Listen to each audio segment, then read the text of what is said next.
What's going on, everyone? Thanks for tuning in to another episode of the Ducks Dish podcast. Just in case you're new here, I'm your host, Max Torres, publisher and lead editor of Ducks Digest, covering the Oregon Ducks for Fan Nation over on Sports Illustrated. Back with another episode. It is Tuesday, September 27th as I record this. Going to do something a little different, trying to do something a little bit different. And basically, the way I can sum it up is like this. I love doing the live broadcast, but the timing doesn't always work out. I love answering your guys' questions and interacting with you, but I think I'm going to try to do some more pre-recorded episodes so I can do this on a more regular basis. Schedule is busy, things get crazy with the season. So I'm going to try to see if I can I don't want to commit to doing it every day, but that's really my ultimate goal for the Ducks Dish podcast. So whether you're a first-time listener or a long-time listener, just a friendly reminder to like the video, subscribe to my YouTube channel, Oregon Football Max Torres, and go ahead and share the Ducks Dish podcast and let me know what your thoughts are about this Oregon football team as we head into Week 5. And in this episode, we are going to be setting the stage for number 13 Oregon against the Stanford Cardinal. So this is a big matchup, right? Let's just kind of go and touch on kind of some big picture things. I have some notes that I want to hit on about kind of where Oregon's at. Going to get into a little bit about where Stanford's at. But heading into this game, Oregon enters this game with a 3-1 record with a 1-0 record in Pac-12 play after their win over Wazoo. And then Stanford, on the other hand, enters with a 1-2 record, going 0-2, dropping their first two games in Pac-12 play against some really good teams in USC and Washington. So let's start with Oregon, right? So you're coming into this game after a 44-41 win over the Washington State Cougars. And I think one of the biggest things that I want to talk about just getting into this game, the media talked to Dan Lanning on Monday night in Eugene, and one of his big takeaways, or one of the big quotes that stuck out to me personally, was that he called the win over Washington State a DNA trait game. And kind of what I thought he meant by that was like, we showed in that game what kind of team we want to be.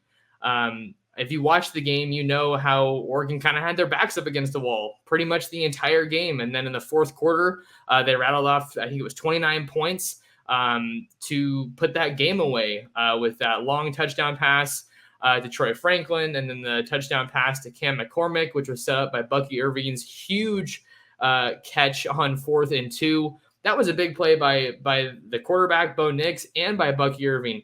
Not only did Bo Nix absolutely thread that into double coverage, a risky throw, but he threw it like 20 yards past the sticks. They only needed 2 yards, and he said, I see my guy. I have that confidence in Bucky to go out and make that play. And Bucky just reels in a phenomenal catch to move the chains and set up that touchdown to Cam McCormick that I mentioned. And then Troy Franklin had that huge long touchdown pass where he used his hand to keep himself up. So I think when he says DNA trait game, it's just the best version of Oregon kind of showed itself in that game. Are there areas that the Ducks need to improve on? Sure. I'm not going to sit here on September 27th and tell you that this is a perfect team, that they're where they need to be, they're where they want to be, because that wouldn't be true. But for Oregon to come back and win that game, I think there was a stat that I found, or kind of a cool fact, is that this was the first time that the Oregon Ducks have won a game when trailing in the third quarter since the 2020 Rose Bowl against the Wisconsin Badgers. You'll remember that game also featured Jonathan Taylor before he made it to the NFL. And then for Oregon, that featured Justin Herbert. And that game was really shocking because the defense came up with some big plays, but I felt like everybody on that offense for Oregon kind of forgot to show up. That is, except for Justin Herbert, who ran for 3 touchdowns in that game to help repel Oregon to victory in that one. So I think this game over Washington State, obviously you have the momentum, right? Anytime you get a win, you're going to have momentum on your side heading into your next game, whoever you're going to play.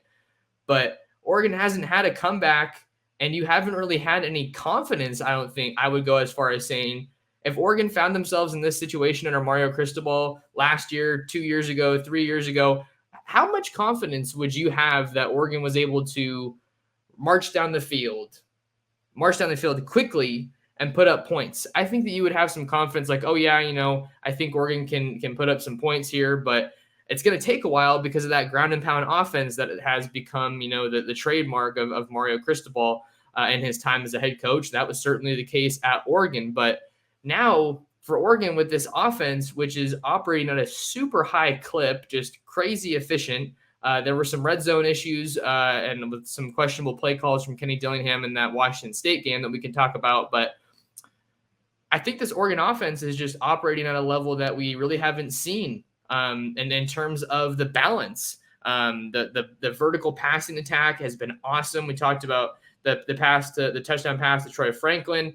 He also had that 55-yard pass Bo Nix did to Troy Franklin last week, 2 weeks ago, I guess it is now, against BYU. And then he kind of had some big throws to Troy Franklin. Dante Thornton had what I want to say was like a 20-plus yard catch against Washington State. Chase Cota had one kind of over the middle. Chris Hudson had that one when he kind of came leaking out of the backfield on a little bit of a quick pass that he got a lot of yards after catch with.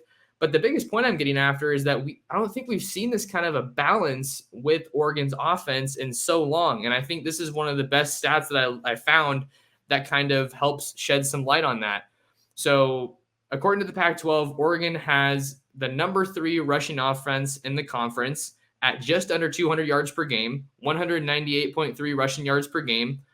And then they also have the number 3 passing offense in the Pac-12, just under 300 yards a game through the air at 296.8. So not only is that those great numbers and you want to be in the upper tiers of the Pac-12, but they're doing really well passing the ball and running the ball. So we've talked about Bo Nix, and I had a column that I wrote over on Ducks Digest that you can kind of give a read. And it was just kind of examining the question, has Oregon quarterback Bo Nix turned a new leaf since transferring to Oregon and playing his college ball in Eugene? I had a show, I think it was the post-game show on Sunday, talking about Oregon and Bo Nix versus Washington State. And there was a question that came up that really kind of piqued my interest. And it was kind of asking along the lines of, would 2 years of Bo Nix be a good thing for Oregon?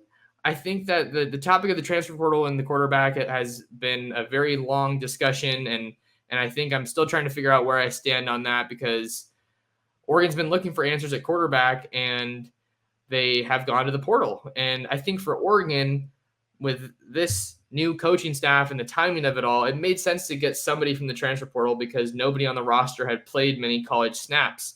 But that's a whole different discussion. So Bo Nix does look like a totally different quarterback since Georgia. Where's the Oregon running back rotation at right now? I feel like there's some pretty good clarity now heading into this Stanford game, right? Bucky Irving has established himself as pretty much the clear-cut number 1 go-to back. That dude is impossible to bring down on the first touch. It feels like, the first tackle. And he's spoken previously about how that is a priority for him to not go down with the first tackle on first contact. And he's slippery out of the backfield. He's pretty good at juking and spinning. Obviously, like we talked about just a couple minutes ago, he's shown that he can catch the ball as well and make an impact through the air. And then Noah Whittington comes in to spell him, the Western Kentucky running back transfer, and he's almost as effective as Bucky is. And both those guys run really, really hard, and they're both really fast. I think that Whittington maybe has a little bit more of that top-end speed than Bucky, but that's no slight to him. That's just kind of a little observation.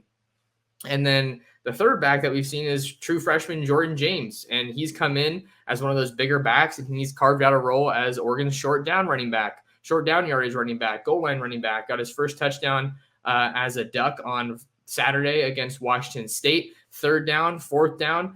If they're doing short yardage runs, more often than not, it's been Jordan James who's been toting the rock. And then we have a little bit of Sean Dollars, but we haven't seen too much of Byron Cardwell. He missed the last 2 games against BYU and Washington State. And I think that's kind of a good segue into some of the injury updates that we got from Dan Lanning on Monday night following his presser. Stephen Jones was one of the guys that he was asked about. Stephen Jones was seen with a boot in the BYU game, and then he was using a scooter to get around. So mobility, obviously not a great great thing for Steven as of right now. But Lanning kept it short and sweet on Monday, saying that he's not sharing anything on Steven, which kind of leads us to believe that it looks like it's going to be a little bit more of a longer-term injury. I've spoken here before about how I don't like to speculate about injuries, but just with the way, judging off the way that Lanning has, addressed the injury, it seems like it's probably going to be a bit more of a long-term one. I don't want to go as far as saying that he's not going to be back this season, but we just have to continue to monitor that and see when Stephen Jones can come back. But Marcus Harper II has been doing a great job filling in, and that Oregon offensive line has been tremendous. Still hasn't allowed a sack through 4 games. And then now on to Byron Cardwell. This is what Lanning had to say about Byron. Continue to evaluate where we're at on Byron. When he's able to do everything in practice and we feel comfortable about his health, then he'll definitely be a guy that I think can help us and contribute for us. So that was kind of one of the stories that we monitored going into last week's game against Washington State, was how much was Byron Cardwell practicing, and he was going through, pretty much all the drills from what we were able to gather. But looks like they're still trying to wait and see if he's going to be healthy enough to play in week 5 against Stanford. And then how about Caleb Chapman? He's someone we haven't seen too much of.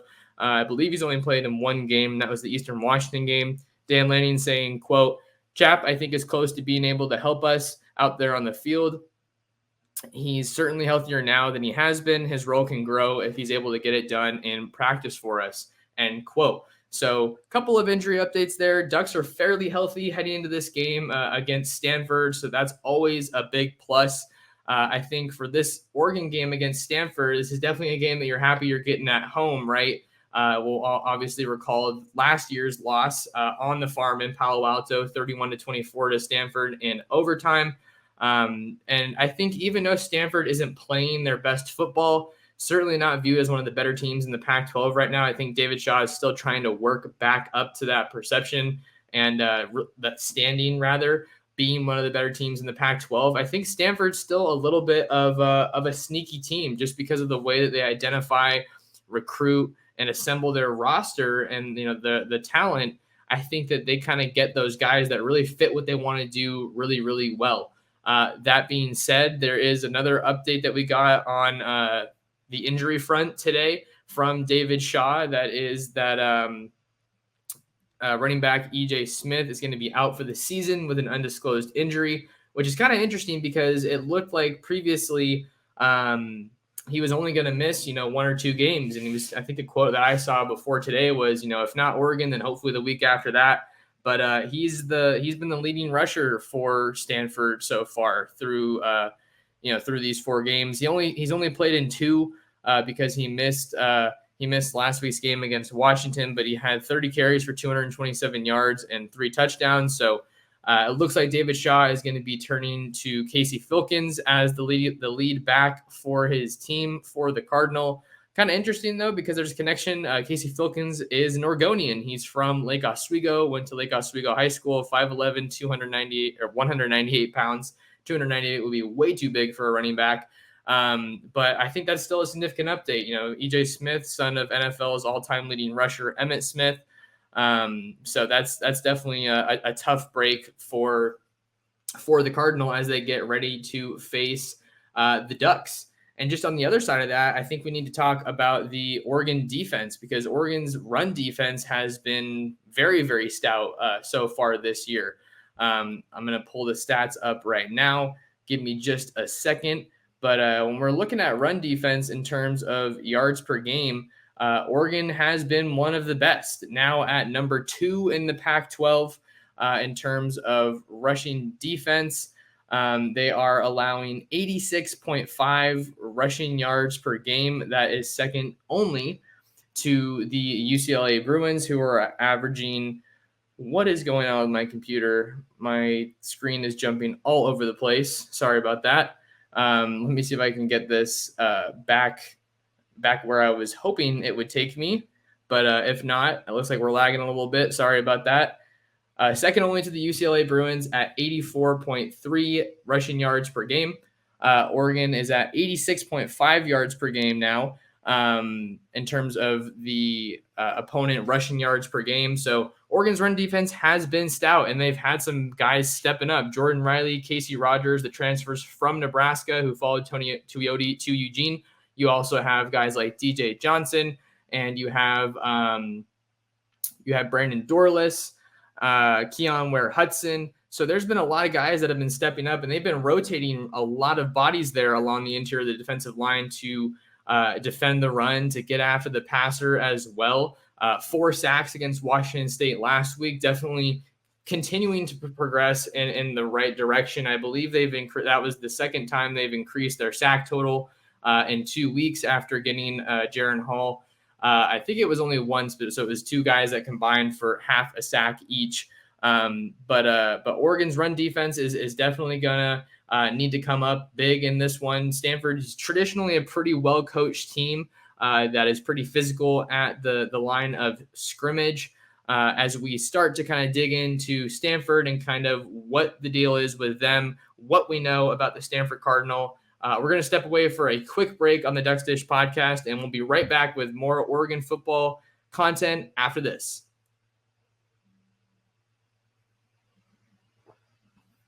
Welcome back to the Ducks Dish podcast. I'm your host, Max Torres. We are setting the stage for number 13 Oregon against Stanford. We were getting into, just before the break, a little bit about Stanford's offense with that update on E.J. Smith, as well as Oregon's defense, which I think through 4 weeks, we're pretty confident saying that Oregon's offense has been the stronger of the 2 sides of the ball. But Stanford's offense, their skill talent, they have some really good skill talent that we're going to talk about. They have one of the better quarterbacks in the Pac-12 when he's kept upright, when he's kept clean in the pocket, in Tanner McKee. But one of the big updates that we also got from Monday from Dan Lanning that's worth mentioning is that outside linebacker DJ Johnson, he was called for targeting in that Washington State game after he got the second of 2 sacks of Cameron Ward. He was called for targeting. After replay review, he was the call was upheld and he was ejected from the game. And then now new rule in 2020 as far as just how the targeting process works. You can appeal the call, and then if basically more or less if the appeal gets overturned or reversed, you don't have that penalty of missing the first half of the next game, depending on when it happens in the game. So there's a second half penalty for DJ Johnson.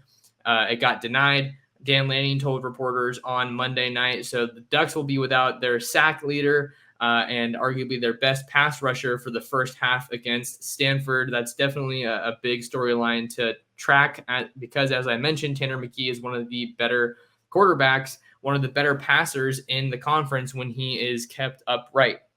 But let's talk about some of these skill guys that Stanford has, because I think this is going to be a really good test for the Oregon secondary as far as just kind of where they're at. Because I'll be honest, I think I've been a little bit overly critical of Oregon's secondary so far in this season. I'm not going to go as far as saying they're an elite group, but I think that they are still kind of the murkiest area of this defense. I think the linebacker play has been solid, especially after we saw against Washington State. We saw Noah Sewell have his best statistical game of the year. Justin Flo made his return after missing the BYU game. But for Stanford, I think, aside from Casey Filkins, seeing that they like to run the ball, I think the guy that you really have to keep an eye on is wide receiver Michael Wilson. He's a fifth-year guy, incredibly experienced, and he's been doing pretty well so far this season. Through 3 games, he has 13 catches for 288 yards and 4 touchdowns. He had a long 78-yard touchdown against Washington this past week in their loss there. But 6 catches for 176 yards and 2 touchdowns. I think he's a really quick guy. He's a physical receiver. He is athletic. I think he kind of embodies all of those characteristics that you're used to seeing with the Stanford wide receiver. He's listed at 6'2", 209 pounds. So not a massive wide receiver. I don't think he's necessarily as much of the tight end wide receiver hybrid that we've seen Stanford tend to favor on a year-to-year basis, but Michael Wilson's a game breaker for sure. And I think that that's probably going to be the guy that Oregon wants to match up Christian Gonzalez on, with Gonzalez being the undeniable CB1 of this team. I think he's been very reliable, pretty much that guy that they can go to and say, hey, we want you to lock down that side of the field, or we want you to lock down that opposition's number one wide receiver. But keep an eye out on Michael Wilson. I think he's absolutely going to make an impact in this game for Stanford, but he's not the only weapon that they have, as you would probably expect. Another guy that I think is maybe more of that wide receiver tight end hybrid, because he does have more size. He is a bigger guy at wide receiver. That's Elijah Higgins, another senior, another upperclassman in a very veteran-laden group of wide receivers. Elijah Higgins has been one of Stanford's most consistent wide receivers during his time with the Cardinal. Off to a little bit of a slow start so far in 2022, just 9 catches for 103 yards and hasn't found the end zone just yet. But seeing that he is one of those bigger guys, I think that maybe we see Oregon get Triquez Bridges on him, maybe get some safety help with Jamal Hill and Bennett Williams over the top. And let me talk about Triquez Bridges, because I think I guess for me with Triquez Bridges, I think I was kind of more, the jury is still out on where he's at in his development, because he's been at Oregon for a while. He came to Oregon as a safety, converted to cornerback last year, and then in fall camp, he said, I'm going to be spending most of my time focusing on corner this season. And through 4 games, he's leading the team in interceptions. Got an interception against Eastern Washington. I believe it was either Eastern Washington or BYU. I think it was actually BYU. Let me double check. Let me double check and see which games he got the interceptions in, because he got an interception last week against Washington State, making an awesome play kind of as he and the receiver were going down to the ground, rolling a little bit. He ripped the ball out and got that interception. So being able to make those big plays when it matters most is important. And any player, but specifically defensive backs, when interceptions are such a critical part of how you evaluate their game, along with coverage. All right, so I checked, and it was against Washington State, and then also against Eastern Washington. You'll remember he almost had that pick 6 against Eastern Washington until he fumbled it at the 2-yard line, and then Casey Rogers, big old defensive lineman, jumped on it to get the touchdown for Oregon. So Triquez Bridges, I think you're still. I think you're still kind of you want to see that improvement in coverage. That's not necessarily where you want to be in terms of how sticky he is on these coverages, but he's making plays on the ball and he's forcing turnovers, which I think is such a bright spot for Oregon. They didn't have any turnovers in that Georgia game, such a hard game to glean any positives from, but last year's defense was a bend don't break kind of turnover dependent unit, even though that's not what they wanted to be. And then after you lose a lot of guys from that secondary, DJ James, Verone McKinley, Mikael Wright, you need a guy that's going to step up and be that ball hawk, be someone that can cause disruption in the passing game, get pass breakups, which Christian Gonzalez has done too. Christian Gonzalez got his first interception in that Eastern Washington game. So you're starting to see that kind of come together for Oregon. I think that their defense is starting to make strides. The pass rush isn't as consistent as you want it to be, but it's getting better. It kind of reminds me of what Lanning was saying about, he's said multiple times now, it's kind of funny. He's saying he's almost made it a point to say that he doesn't really care about the stats. He just wants to get the wins. As far as sacks go, I think I really agree with what he was saying, as far as when we're in the position to get a sack, we gotta capitalize. We can't let the quarterback, get away from us. Can't let him escape. So Oregon's pass rush isn't where it needs to be, and I think it's still not where it can get with the amount of talent that they have on that defense. Braden Swenson, a guy who's he had some pretty big aspirations for this season that he's still looking to live up to. But definitely had to give a shout out, to those guys that are performing well on Oregon's defense.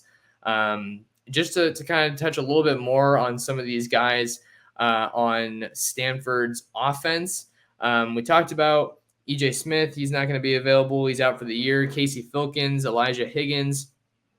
I think another guy that is worth mentioning here is wide receiver John Humphreys. Through 3 games, he has 7 catches for 122 yards and 1 touchdown, averaging 17.4 yards per catch. Second only to Michael Wilson on the team with 22.15 yards per catch. So Michael Wilson is definitely that deep down the field guy, the guy they like to take their shots with through the air. But John Humphreys is another one of those guys who is a big, lengthy, athletic wide receiver, 6'5", 209 pounds. Definitely, gives you those vibes of, maybe more of a tight end, but he can definitely run. He's 210, so maybe not so much more of a tight end. You see those guys usually 230 plus, 240. So I talked about Elijah Higgins and how big he is. So he's probably going to be more of that tight end mold, tight end wide receiver mold hybrid for Stanford. And the last two guys I want to talk about, Bryson Tremaine, 6'4", 212 pounds. I remember he had a really good game a couple of years ago against Oregon. It feels like these teams just kind of bring out the best in each other. They have a lot of games that have been decided by like a touchdown or less.